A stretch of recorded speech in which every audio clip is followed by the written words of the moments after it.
உள்ளத்தொருவனே வாழ்க, உள்ளொரு ஜோதியே வாழ்க, உள்ளம் நிறைந்தோனே வாழ்க, நீங்காதொருவனே வாழ்க,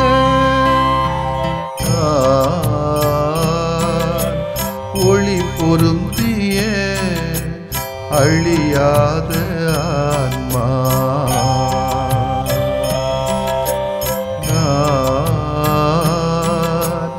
ஒளி பொருந்திய அழியாத ஆன்மா, நீ என்னில் நான் உன்னில் ஈஸ்வரா, நீ என்னில் நான் உன்னில் ஈஸ்வரா, ஒளி பொருந்திய அழியாத ஆன்மா,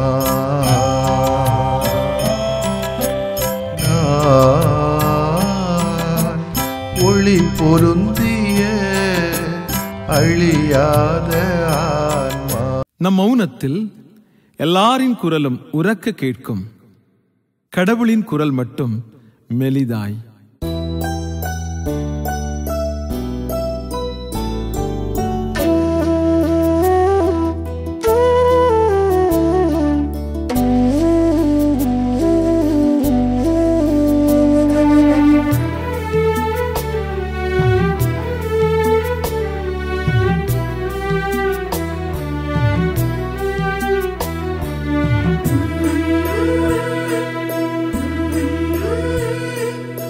மனதில் ஒரு பாட்டெழுத மன்னவா நீ இசை மீட்ட, மனதில் ஒரு பாட்டெழுத மன்னவா நீ இசை மீட்ட, மகிழ்ந்து நான் பாடிட மௌனியாகி ரசிக்கிறாய், மகிழ்ந்து நான் பாடிட மௌனியாகி ரசிக்கிறாய். இறைவா இறைவா இசைவா இசைவா, மனதில் ஒரு பாட்டெழுத மன்னவா நீ இசை மீட்ட.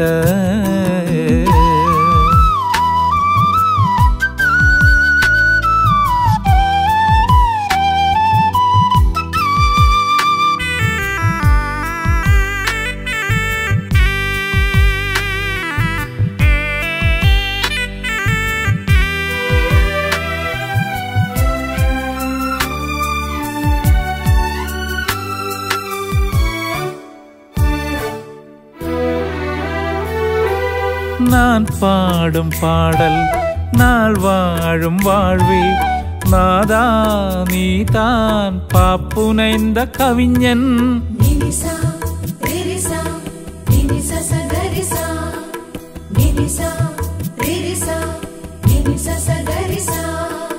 நான் பாடும் பாடல் நாள் வாழும் வாழ்வே, நாதா நீ தான் பாப்புனைந்த கவிஞன்.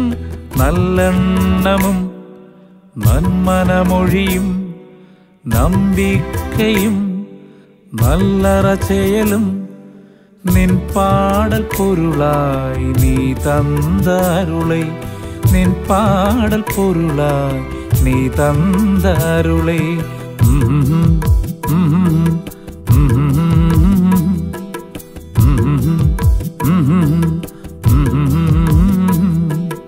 மனதில் ஒரு பாட்டெழுத மன்னவா நீ இசை மீட்ட.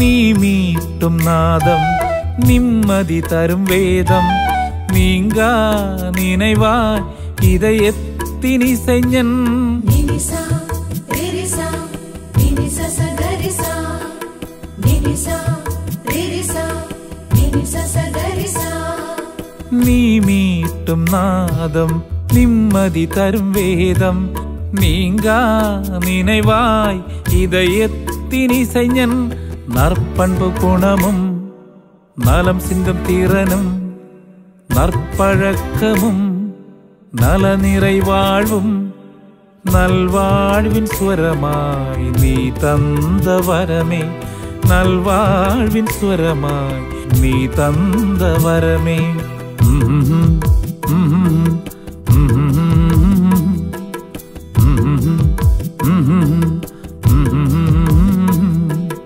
மனதில் ஒரு பாட்டெழுத மன்னவா நீ இசை மீட்ட மனதில் ஒரு பாட்டெழுத மன்னவா நீ இசை மீட்ட மகிழ்ந்து நான் பாடிட மௌனியாகி ரசிக்கிறாய் மகிழ்ந்து நான் பாடிட மௌனியாகி ரசிக்கிறாய் இறைவா இறைவா இசைவா இசைவாய் மனதில் ஒரு பாட்டெழுத மன்னவா நீ இசை மீட்ட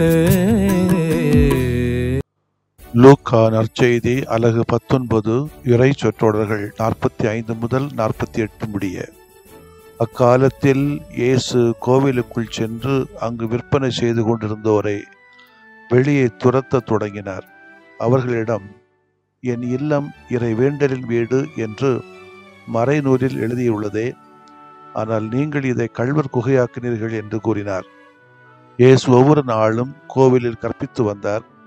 தலைமை குருக்களும் மறைநூல் அறிஞர்களும் மக்களின் தலைவர்களும் அவரை ஒழித்துவிட வழி தேடினார்கள். ஆனால் என்ன செய்வது என்று யாருக்கும் தெரியவில்லை. ஏனென்றால் மக்கள் அனைவரும் அவர் போதனையை கேட்டு அவரையே பற்றி கொண்டிருந்தனர். ஆண்டவரின் அருள்வாக்கு. இறைவா உமக்கு நன்றி.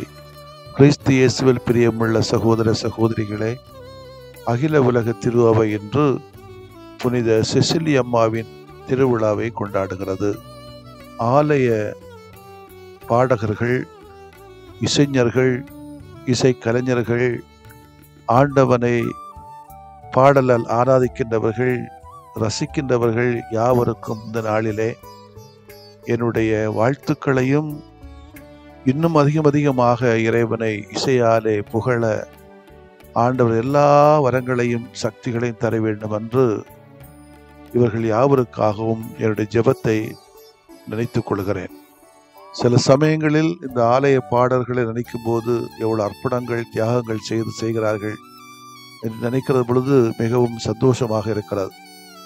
ஆனால் வர வர வர வர ஆலயங்களிலே பாடகர் குழுக்களின் நிலைமைகளை பார்க்கிற பொழுது கொஞ்சம் மனதுக்கு கேவலமாகத்தான் இருக்கிறது, சங்கடமாகவும் இருக்கிறது. அந்த அளவுக்கு கச்சேரித்தனங்களும் வியாபாரத்தனங்களும் அதிகமாக நுழைந்து விட்டது. தலைக்கனங்களும் பொறாமைகளும் அதிகமாக நுழைந்து விட்டது. தற்பெருமைகள் அதிகமாக நுழைந்து விட்டது. போட்டி மனப்பான்மைகள் அதிகமாக நுழைந்து விட்டது. ஆக மொத்தம் ஆலயத்தில் அர்ப்பணமாக்கப்பட வேண்டிய இசைகள் எல்லாம் இப்பொழுது கேவலமாக பார்க்கப்படுகிற உண்மை. கத்தோலிக்க ஆலயங்களில் எத்தனை இசைஞர்கள் இருக்கிறார்கள் என்று கூட நாம் கேள்வி கேட்டோம்னா வெக்கமா இருக்குது. அதற்கு யாரு காரணம் என்பதை நான் ஆய்வு செய்ய வரவில்லை. மாறாக இத்தனை ஆண்டுகளாயும் ஒரு ஆலயத்தில் அந்த பாடல் குழுவை வழிநடத்துகின்ற தன்மையிலே இசைக்கலைஞர்கள் இல்லையே, அதையும் வாடகை எடுக்கிறார்களே நினைக்கிற பொழுது ஒரு இசைஞனாக நான் வருத்தப்படுகிறேன். வருகின்ற நாட்களிலாவது இந்த அகில உலக திருச்சபையும் இந்த மறை மாவட்டங்களும் பங்குகளும் ஆண்டு திட்டங்களில் இதை கொஞ்சம் முன்னிலைப்படுத்தி நம்முடைய கோயில் நம்ம வாசிப்போம், நம்ம இசைப்போம் என்கிற ஒரு வெறித்தனம் வந்தது என்று சொன்னால் நான் பாராட்டுவேன். அதற்காக என்னை தியாகம் செய்வதற்கு நான் தயாராக இருக்கிறேன். இல்லை என்றால் எருசலேம் கோயிலுக்குள் இயேசு சென்று அங்கு விற்பனை செய்து கொண்டோரை துரத்திய நிகழ்வுதான் இங்கேயும் நடக்குமோ என்று எனக்கு தோன்றுகிறது. இந்த இறைவார்த்தை நமக்கு சொல்லுகிற உண்மைகளை பார்த்தால், கடவுளுக்கென்று அர்ப்பணிக்கப்பட்டது கோயில். அங்கே கடவுளை வழிபடுவதற்காக மனிதர் போகின்றார்கள். இயேசுவின் காலத்தில் யூத மக்களுக்கென்று அமைந்த மைய வழிபாட்டு இடம் எருசலேம் கோவில். பல நூற்றாண்டுகளுக்கு முன் தாவீது அரசு எருசலேமை தன் தலைநகராக கொண்டார். அங்கே தாவீதின் மகன் சாலமோன் எழில்மிகு கோவிலை கட்டி எழுப்பினார். அக்கோவில் யூத மக்களின் உயர் நாடி போல் அமைந்தது. அந்நிய படையெடுப்பு காரணமாக அந்த கோவில் அழிந்தது. பின்னர் பெரிய ஏரோது மன்னன் எருசலேம் கோவிலை புதிதாக கட்டினான். அதன் அழகையும் சிறப்பையும் குறித்து மக்கள் பெருமைப்பட்டு கொண்டார்கள். ஆனால் இயேசுவின் காலத்தில் கோவில் வழிபாட்டில் சில சீர்கேடுகள் நுழைந்து விட்டிருந்தன. அவற்றுள் ஒன்றுதான் கோவில் ஒரு சந்தை வழி போல மாறிய முறைகேடு. இந்த சந்தை இன்றைக்கு நான் பார்க்கிறேன். சில சமயங்களில் கல்யாணங்களுக்கெல்லாம் உள்ள போனோம்னா கோயிலில் சந்தையாத்தான் இருக்கும். சந்தை தோத்து போயிடும். பறந்து விரிந்த எருசலேம் கோவிலில் பல முற்றங்கள் இருந்தன. வெளிமுற்றம், புற இனத்தார் முற்றம் என அழைக்கப்பட்டது. அங்கே யூதரும் பிற இனத்தாரும் கலந்து பழகினர். அங்குதான் வியாபாரம் மும்முரமாக நடந்து வந்ததாம். கோவிலுக்கு வந்த திருப்பயணியர் பலி செலுத்த தேவையான பொருட்களை அந்த வெளிமுற்றத்தில் வாங்குவார்களாம். இன்னைக்கும் அது காணிக்கை பவனில் நடக்கத்தான் செய்யுது. காணிக்கை செலுத்துவதற்கும் பலி பொருட்களை வாங்குவதற்கும் தேவையான யூத நாணயம் பெறுவதற்காக மக்கள் தங்களிடமிருந்து பிற இன கிரேக்க ரோமிய நாணயத்தை மாற்றிக்கொண்டார்கள். இவ்வாறு பலி பொருட்களையும் காணிக்கை எடுத்துக்கொண்டு யூதர்கள் அடுத்த முற்றத்திற்கு செல்வர். பெண்கள் முற்றம் வந்ததும் பெண்கள் அதற்கு மேல் போக அனுமதி மறக்கப்பட்டது. அங்கேயும் அடிமைத்தனம் கோயிலில். இன்னைக்கும் அது நடக்குது. யூத ஆண்கள் இஸ்ரேலர் முற்றம் என்னும் இடம் வரை போகலாம். அதன் பிறகு வருவது கோவில் திரு உறைவிடம். அங்கே யூத குருக்கள் பலி ஒப்புக் கொடுப்பார்கள். கோவிலின் மையப்பகுதியாக அமைந்தது திருத்தூயகம் என அழைக்கப்பட்டது. அங்கு கடவுளின் பிரசன்னம் இருந்தது என்பது யூத சமய நம்பிக்கை. அங்கு தலைமை குரு மட்டுமே நுழைய முடியும். அதுவும் ஆண்டுக்கு ஒரு முறை மட்டுமே தலைமை குரு திருத்தூயகத்தினுள் நுழைந்து மக்களுக்கு பாவம் அனுப்பி இறைஞ்சி பலிப்பொருள் இரத்தத்தை கொண்டு போய் படைப்பார்கள்.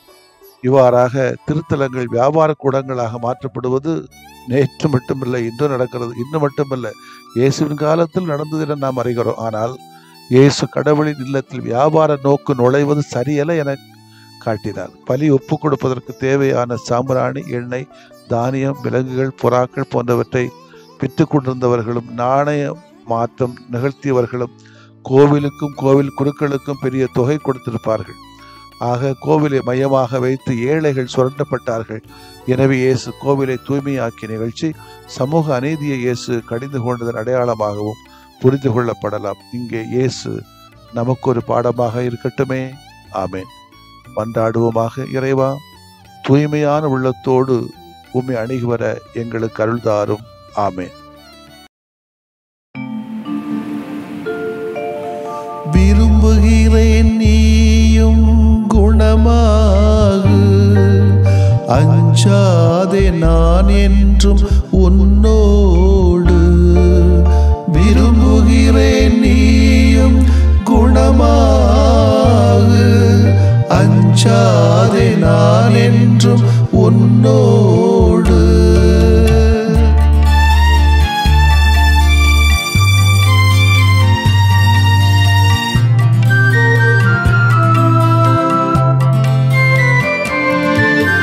அலையலையாய் துன்பம் வந்த போதிலும் அரவணைத்து காக்கும் எங்கள் அன்பு தெய்வமே.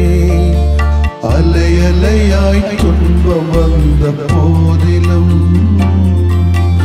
அரவணைத்து காக்கும் எங்கள் அன்பு தெய்வமே.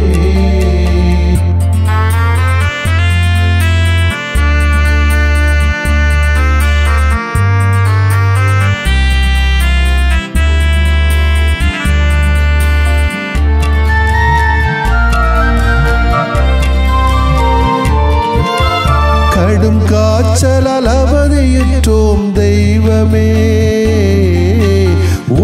வலியால் நொந்து போனோம் தெய்வமே. கேட்கும் குரல் கேட்ட மக்கு நலம் தாருமே. கேட்கும் குரல் கேட்ட மக்கு நலம் தாருமே. அலை அலையாய் துன்பம் வந்த போதிலும் அரவணைத்து காக்கும் எங்கள் அன்பு தெய்வமே.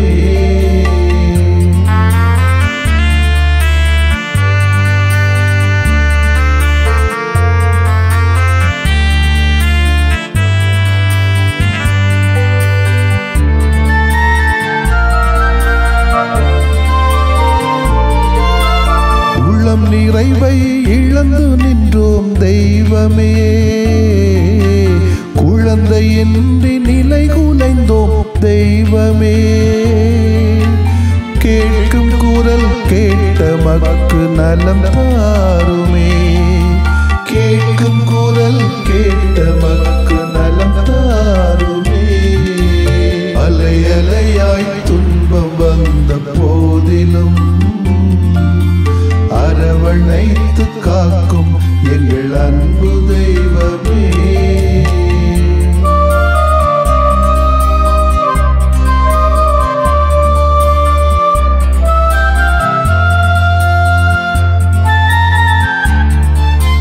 குடிபோதையில் பேதையானும் தெய்வமே. குடும்ப மகிழ்வை குலைத்து விட்டோம் தெய்வமே.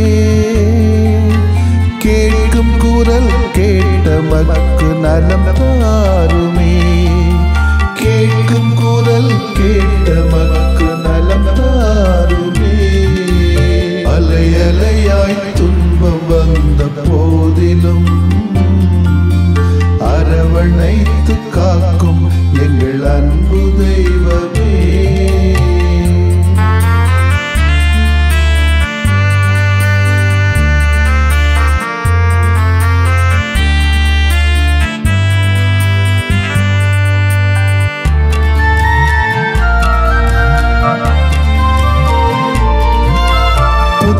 நோயால் பலமிழந்தோம் தெய்வமே. தொற்று நோயால் நிம்மதி இழந்தோம் தெய்வமே. கேட்கும் குரல் கேட்ட மக்கு நலம் தாருமே. கேட்கும் குரல் கேட்ட மக்கு நலம் தாருமே. அலை அலையாய் துன்பம் வந்த போதிலும் அரவணைத்து காக்கும் எங்கள் அன்பு தெய்வமே. அலை அலையாய் துன்பம் வந்த போதிலும் அரவணைத்து காக்கும் எங்கள் அன்பு தெய்வமே.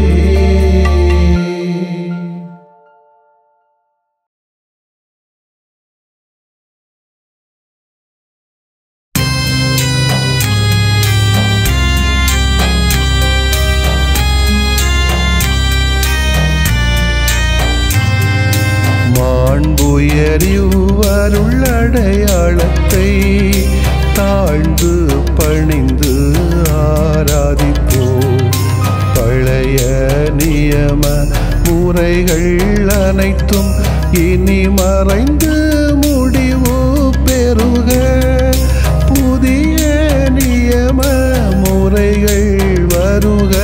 புலன்களாலே மனிதன் இதனை அறிய இயலா. குறைகள் நீக்க நம்பிக்கையின் உதவி பெறுக.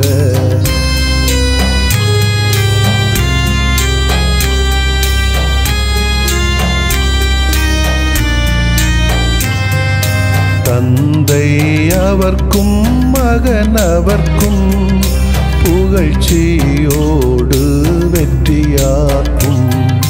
மீட்பின் பெருமை மாட்சிமையோடு வலிமை வாழ்த்து யாவுமாக.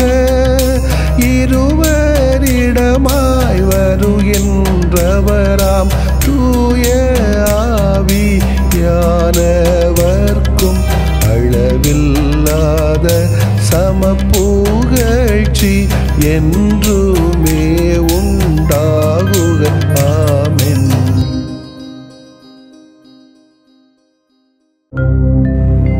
வானின்று அவர்களுக்கு அப்பமளித்தீரே, இனிமையெல்லாம் தன்னகத்தில் கொண்ட அப்பம் இதுவே. மன்றாடுவோமாக. இறைவா, இந்த வியப்புக்குரிய அருளடையாளத்திலே உம்முடைய பாடுகளின் நினைவை எங்களுக்கு விட்டு சென்றீ. உம் திருவுடல் திருநத்தமாகியவற்றின் தூய மறைவருளை வணங்கும் நாங்கள் உமது மீட்பின் பயனை இடைவிடாமல் துய்த்து உணர்ந்து மகிழ அருள்வீராக.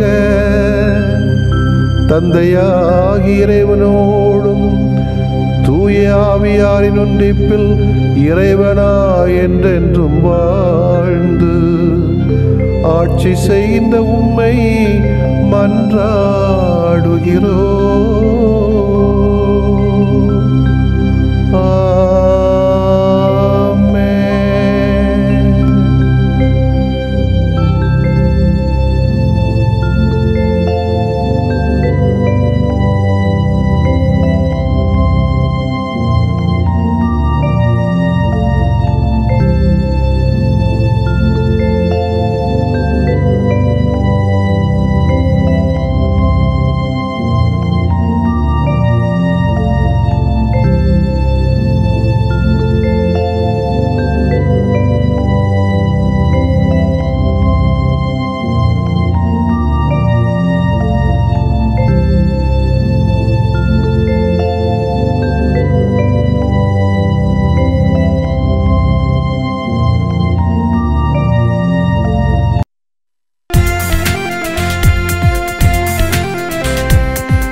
பாடல் இறையிடம் வேண்டல் இருமுறை ஜெபிப்பதுவே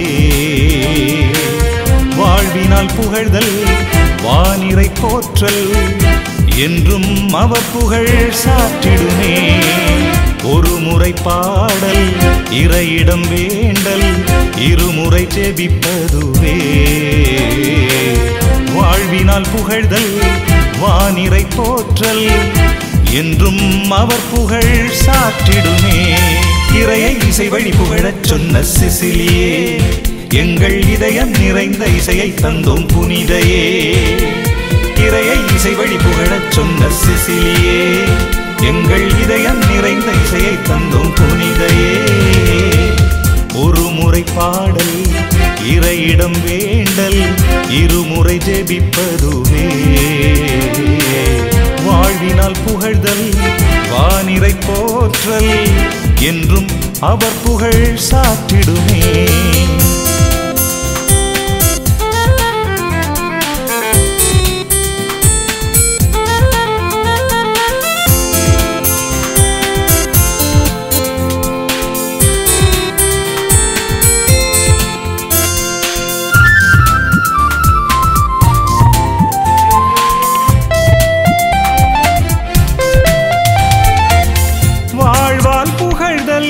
வானுயர் பாடல் எல்லாம் கற்று தந்தாயே.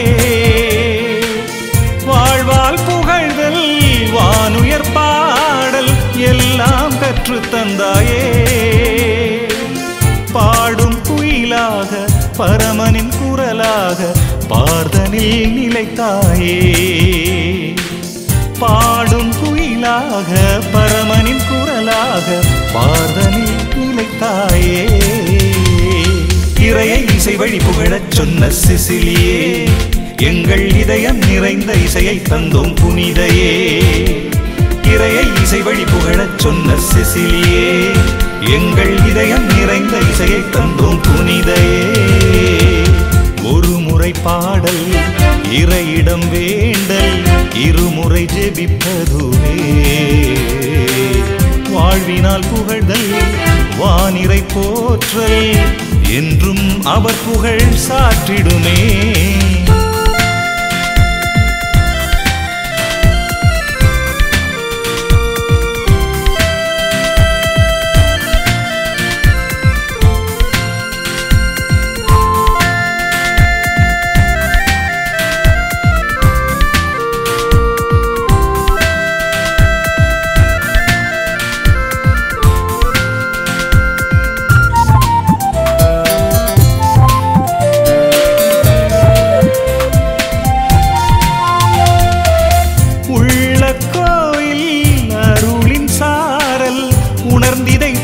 தந்தாயே உள்ள கோயில் அருளின் சாரல், உணர்ந்திதை பாடி தந்தாயே. கடவுளின் கனிவாக காற்றினில் பண்ணாக கீதமாய் வந்தாயே. கடவுளின் கனிவாக காற்றினில் பண்ணாக கீதமாய் வந்தாயே. இறையை இசை வழி புகழச் சொன்ன சிசிலியே, எங்கள் இதயம் நிறைந்த இசையை தந்தோம் புனிதையே. இறையை இசை வழி புகழச் சொன்ன சிசிலியே, எங்கள் இதயம் நிறைந்த இசையை தந்தோம் புனிதையே. ஒரு முறை பாடல் இறையிடம் வேண்டல், இருமுறை ஜெபிப்பதுவே. வாழ்வினால் புகழ்தல் வானிறை போற்றல், என்றும் அவர் புகழ் சாற்றிடுமே. ஒரு முறை பாடல் இறையிடம் வேண்டல், இருமுறை ஜெபிப்பதுவே. வாழ்வினால் புகழ்தல் வானிறை போற்றல், என்றும் அவர் புகழ் சாற்றிடுமே.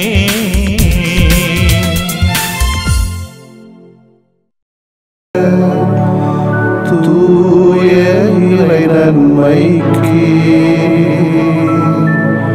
எல்லா காலமும் தொழுகையும் புகழும் போற்றியும் ஆட்சிமையும் உண்டாக கடவது. போற்றியும் ஆட்சிமையும் உண்டாக கடவது. தந்தை மகன் தூய ஆவியாரின் பெயராலே ஆமென்.